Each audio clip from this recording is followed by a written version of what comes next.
Amor exigente ajuda a nos tornarmos cada vez melhor. O primeiro dia da nossa vida. Esquecer o passado que não tem como voltar. Viver o presente, que é uma dádiva de Deus. Nós trabalhamos princípios básicos, princípios éticos e a nossa espiritualidade. Hoje eu vou falar sobre um desses princípios básicos, que é a culpa. A culpa com relação ao outro. Está comigo a voluntária Alexandra Batista Sobrinho. Fiquem conosco. Nós voltaremos já já. O amor é exigente. O amor é exigente. Olá, Alexandra. Olá, Deise. Como vai você? Cada vez melhor. Que bom. Obrigada por estar aqui mais uma vez contribuindo nessa proposta maravilhosa que é o amor exigente. Alexandra, fale um pouquinho então, por que a culpa no amor exigente? Esse quinto princípio, para quem não conhece ainda o amor exigente, não sabe por que nós vamos falar sobre isso. A culpa, Deise, ela é um dos sentimentos, uma das sensações que acompanham, né, os pais, as pessoas, os adultos, em relação ao que a gente fez ou deixou de fazer. E muitas das coisas que acontecem ruins nas famílias, em virtude de coisas que se fez, não se avaliou, continuou fazendo e que daí os pais, quando perceberam, as consequências foram graves, né? Então, é importante para que se liberte disso. O passado já foi, como você disse, né? Nós somos hoje responsáveis pelo dia de hoje e amanhã eu não sei como vai ser. Então, para as pessoas que estão presas ao passado, não se libertaram, elas têm que compreender que isso não vai ajudar em nada. A gente fica paralisado, fica sem ação, fica sem motivação para mudar as coisas. Então, é muito importante nós reconhecermos que eu digo que esse princípio é aquele onde você põe o dedinho na ferida, né? Que é aquela sensação ruim que se você não trabalha aqui, eu sempre digo que o primeiro princípio, que são as raízes culturais, e o quinto, são princípios fundamentais para a gente se conhecer e para a gente se libertar. Tanto, né, Alexandra, que nos nossos princípios tem um enfoque, né? Isso. Qual que é o enfoque desse princípio? Nós falamos a primeira semana no amor exigente, né, desde dentro do mês, é para falar o princípio em relação a mim.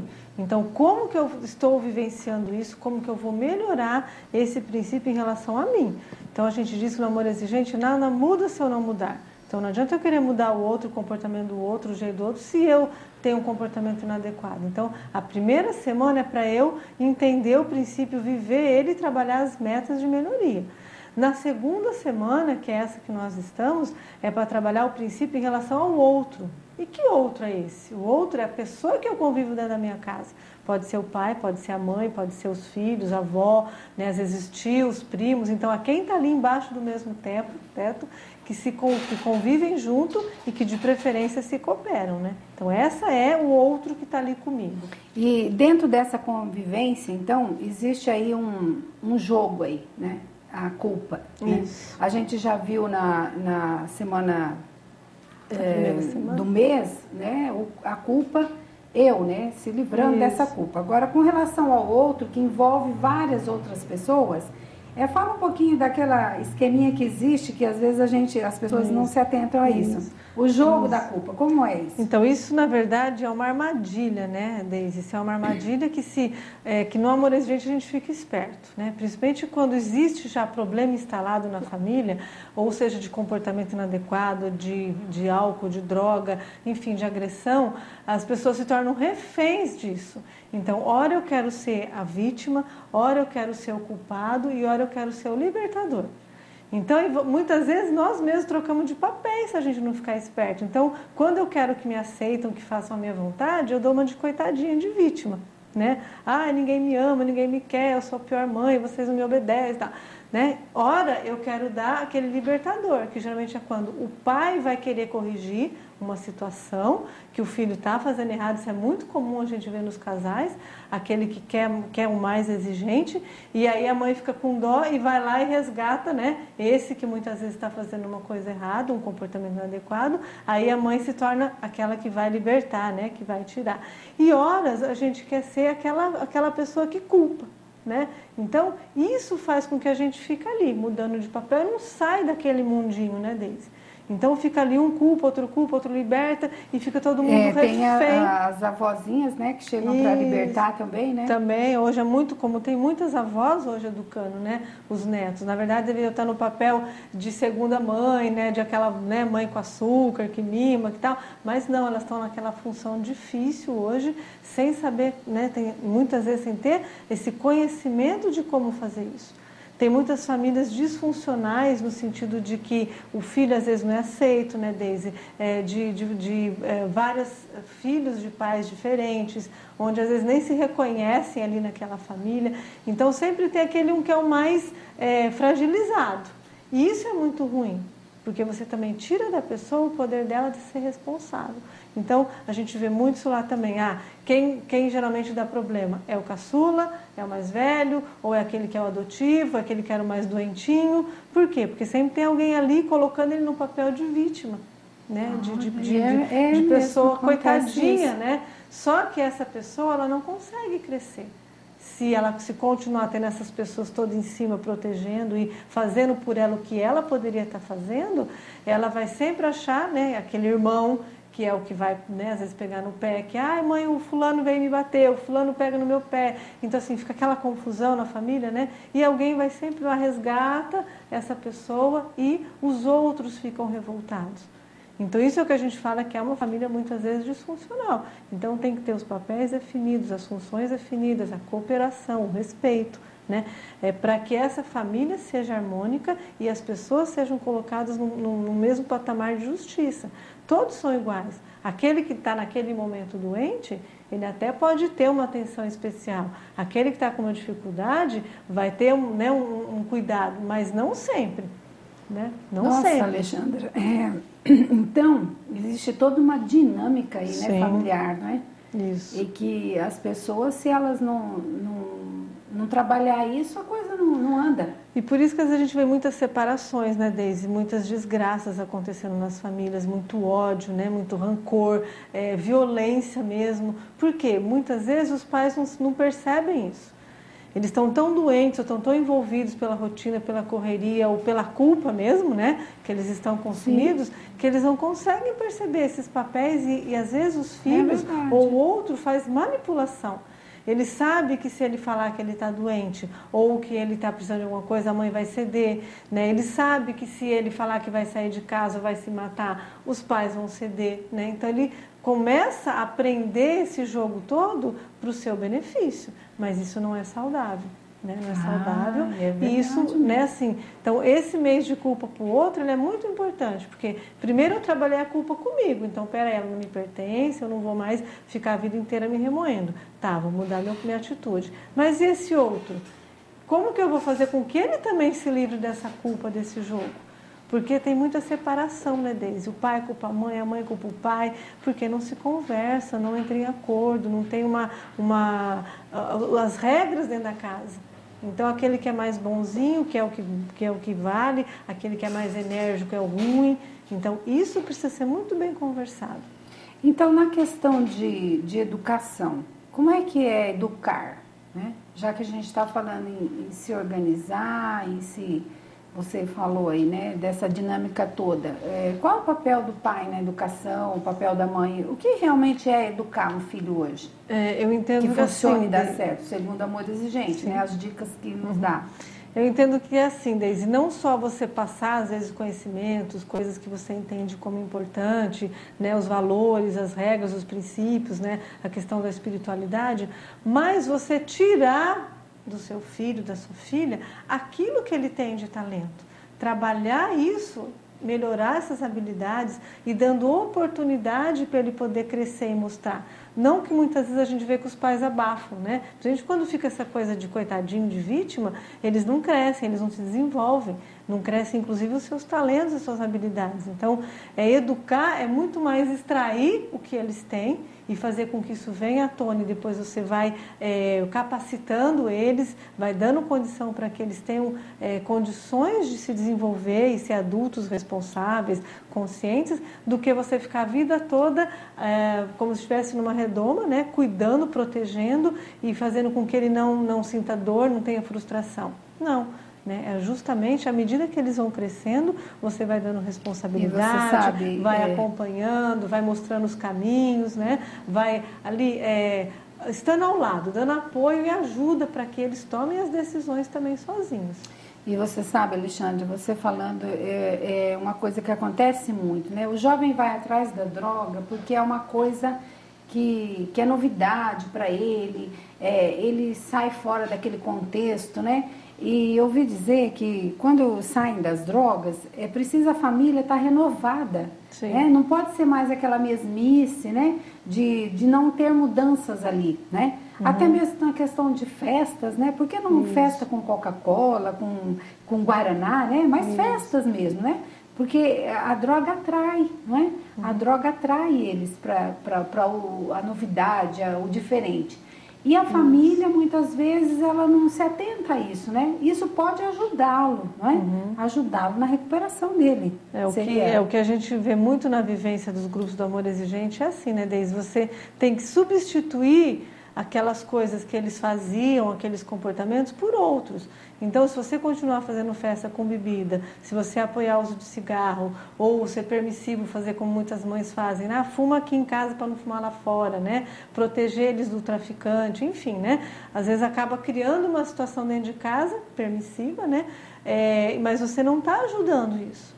Você não Mas nada impede que se faça festas, né? Sim, então, assim, existe possibilidade de ser feliz com festas sem bebida. A gente tem visto algumas iniciativas, né, através da coalizão lá de Porto Alegre, lá do Rio Grande do Sul, que eles já estão conseguindo fazer festas, bailes e tudo que, né, e olha que lá no Rio Grande do Sul isso é muito cultural, e eles já estão fazendo as festas sem bebida, está dando muito mais lucro, está vendendo muito mais, porque eles dizem que quando a pessoa bebe, usa, ele vai embora mais cedo, ou às vezes ele consome menos, ou ele faz briga, confusão, acaba, né, com a festa. Então isso não traz coisas boas. Então até os comerciantes estão começando a perceber que dá para fazer festa, dá para ser feliz sem precisar usar o álcool. Porque o álcool é aquela ilusão, né? Ele a princípio deixa a pessoa alegre, mas ele é depressor. Sim. Ele deprime o sistema nervoso. Depois a pessoa fica chata, fica lá chorona, ou faz coisas que não deve, né? Fica arrependida. Então, o álcool, ele traz muito problema ali na convivência social. E os pais fazem batismo, né? Com bebida alcoólica, festinha de 1º ano, né? Sendo que é para criança, não é para adulto. Casamento, né? Que é bem familiar, né? Então, quer dizer, isso tudo começa dentro de casa, né? Então, você tem que mudar esses hábitos. Um filho vem de uma fazenda de recuperação, você tem que ter mudado. Se você tiver o mesmo comportamento, você continuar culpando o seu marido ou seus outros filhos pelas coisas, ele vai perceber. O jogo logo começa e ele pode ter uma recaída. Então, tá vendo? Não é nada fácil, não. Precisa de ajuda, né? Para isso, nós temos o grupo do Amor Exigente, né? Atuando ali, os voluntários são assíduos. Toda semana tem pessoal lá para atender, né? Quem tem dificuldade ou não, né? Hoje nós sabemos que os problemas você resolve um hoje, amanhã aparece outro, não é mesmo? A vida nossa é dinâmica, não é mesmo, sim, Alexandre? Então tá, nós vamos continuar falando mais um pouquinho então sobre o princípio do amor exigente. Fiquem conosco, nós voltaremos no instante. O amor é exigente, o amor é exigente. De volta, estamos falando sobre culpa. Culpa é o 5º princípio básico do amor exigente. Está comigo a voluntária Alexandra. Alexandra, então, o que é família? A gente estava falando, né, dos riscos que se pode ter numa família. O que é família de alto risco? Bom, uma família de alto risco, Deise, eu entendo que tem harmonia. Ele que primeiro não percebe o problema que está acontecendo, né?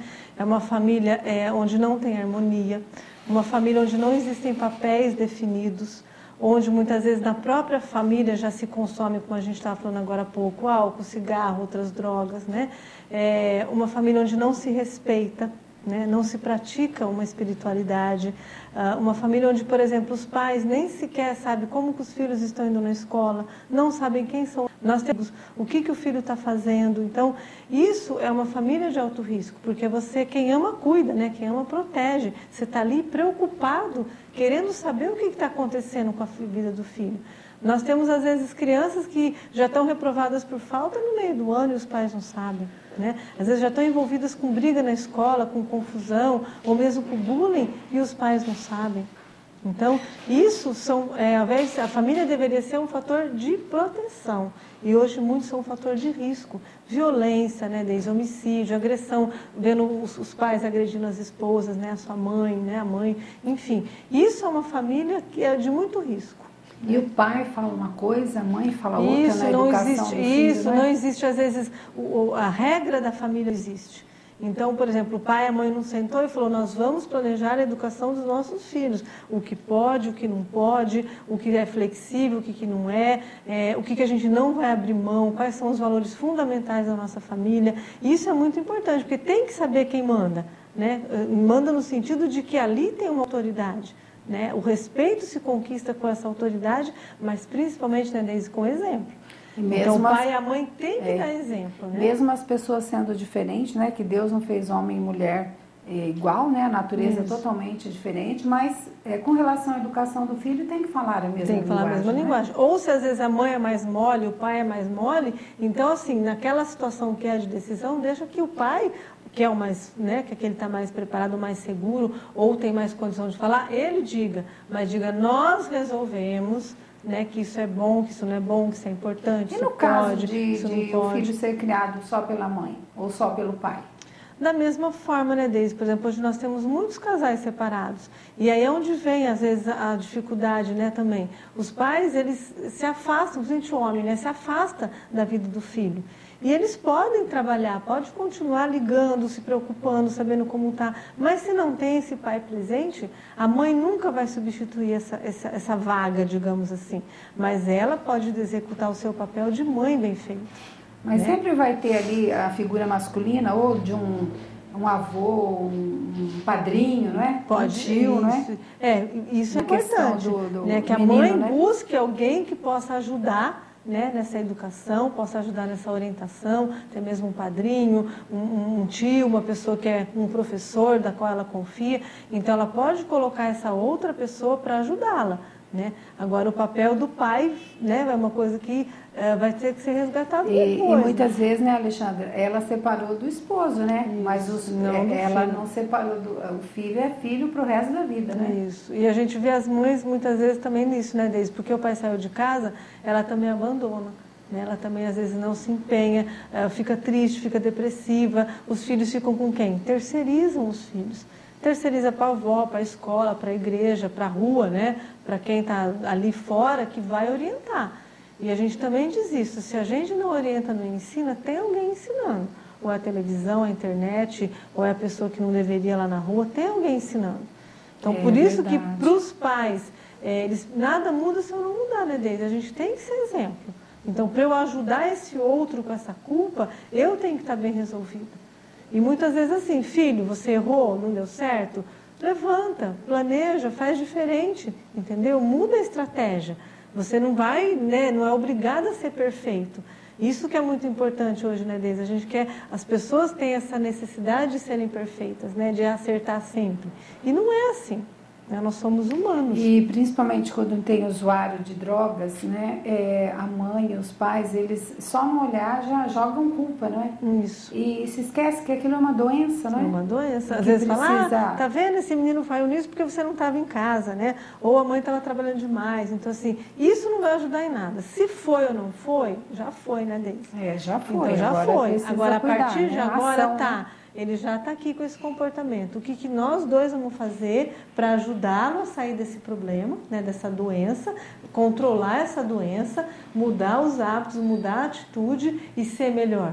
Não culpar, mas não assim culpar. agir. O que é que eu posso fazer para ajudar o outro para ajudar. no problema e assim, que ele está passando? Às vezes, né, a gente pode até atrapalhar, né? Quando você de repente tem um comportamento ruim com seu filho, ou só aquele olhar, né? Ele já sente que você está reprovando, que você está julgando. que você está condenando ele por determinada coisa. E não é assim. Tem que ficar bem claro, como a gente já disse na primeira semana. Eu amo você, o que eu não aceito é o seu comportamento. Né? É isso que eu não... Então, a identidade da pessoa, eu amo meu filho, eu amo meu marido, mas é o comportamento que está ruim. O fato de não ter disciplina, o fato de não respeitar, de não cooperar, de não ter honestidade, né, Deise? De não ser um bom cidadão, não ser educado com as pessoas mais velhas. Então, isso é o que me incomoda. Não é você, né, ser humano, fulano, ciclano. É isso que você tem que mudar. Sim. E o amor exigente nos ajuda como, né, Deise? Através das metas. Então, assim, o que é meta? É um objetivo, é uma tarefa que eu vou fazer durante aquela semana para que na outra semana eu esteja melhor. Então, se eu grito, se eu estou desequilibrada, se eu não tenho paciência, se eu fico nervosa à toa, não, peraí. A minha meta vai ser, né, fazer alguma atividade, ler um livro, fazer alguma coisa para me controlar. Não usa droga, né? A mãe, mas come demais. Comida pra gente é uma droga também, né? Tudo que é em excesso. A mãe também às vezes bebe, às vezes fica na televisão, também assiste programas que não deve, fala mal dos outros, faz fofoca, né? Sim. Enfim, não ajuda as pessoas, é uma pessoa egoísta. Isso tudo também são tipos de dependências que existem. Vai no salão de beleza, sim, fala gasta mal demais, da família, gasta fala demais, do marido, fala do filho, gasta em excesso e quer que o filho economize, né? Então, quando a gente vê que as mães vão lá, os pais, eles querem mudar o filho. Mas e eles, sim, né? Sim. O que eu estou fazendo? Então, a meta é para isso. Então, para a gente finalizar, vamos falar coisa boa agora então. Já que a gente falou família de alto risco. E qual que é a família de baixo risco? Vamos dar a dica para encerrar. Eu nem diria de baixo risco, Deise, mas aquela família que tem um fator de proteção.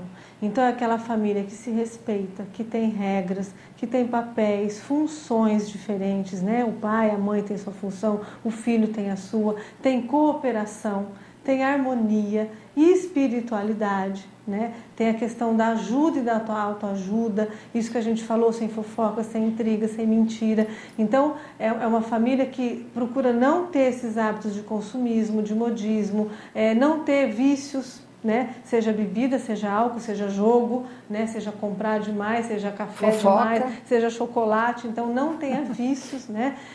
E seja uma família que seja harmônica, né? Que um respeite o jeito do outro ser, não invada o espaço do outro, mas que cada um vivencie os seus papéis. A interdependência, né? Importante, isso, né? Isso, exatamente. Cada um, as famílias, as pessoas se convivem naquele ambiente, mas cada um tem o seu papel diferente e tem coisas que são feitas para o bem da família. Sabendo que um precisa do outro, né? Isso. Então, a família, na verdade, é o primeiro grupo de apoio, né, Deise, que nós temos. Com certeza. E é onde a gente tem que repousar essa harmonia também.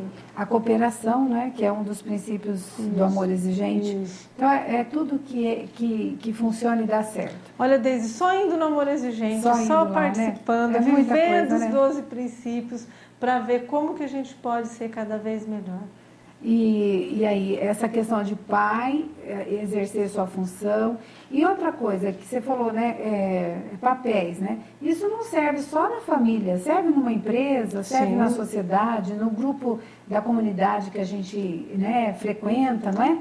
Quando um quer fazer a tarefa do outro, aí invade o espaço do outro e tira a possibilidade do outro crescer e de ser responsável. Então, assim, pai e professor não é igual, o pastor e o fiel não é igual, né? Ou o padre. Então, existem esses papéis diferentes justamente porque eu tenho a minha função, o outro tem a função dele, a gente se respeita. Né? E no amor exigente a gente inclusive reveza essas funções também, né, Deise?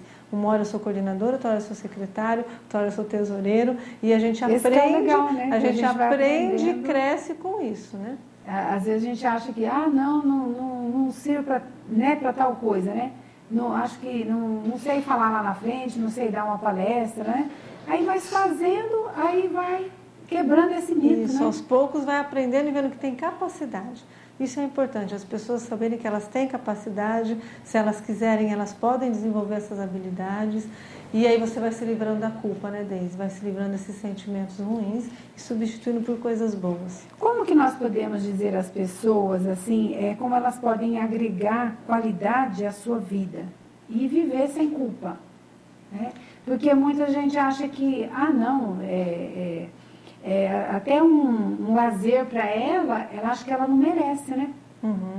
Acha que não, porque eu estou aqui, mas olha, meu marido está trabalhando, eu não posso ter esse lazer, né? Ela se sente culpada.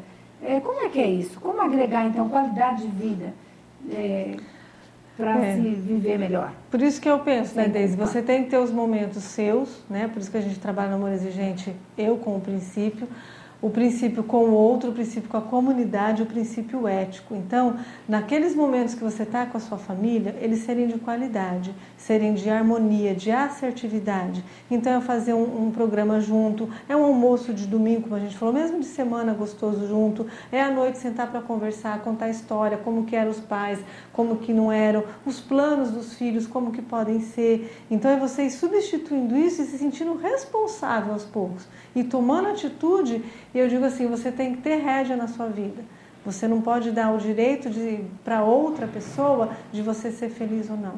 Então, quando a gente começa a ter esse controle na mão do que eu posso fazer, do que eu posso ser melhor, como eu posso ajudar o outro, você vai substituindo essas coisas ruins.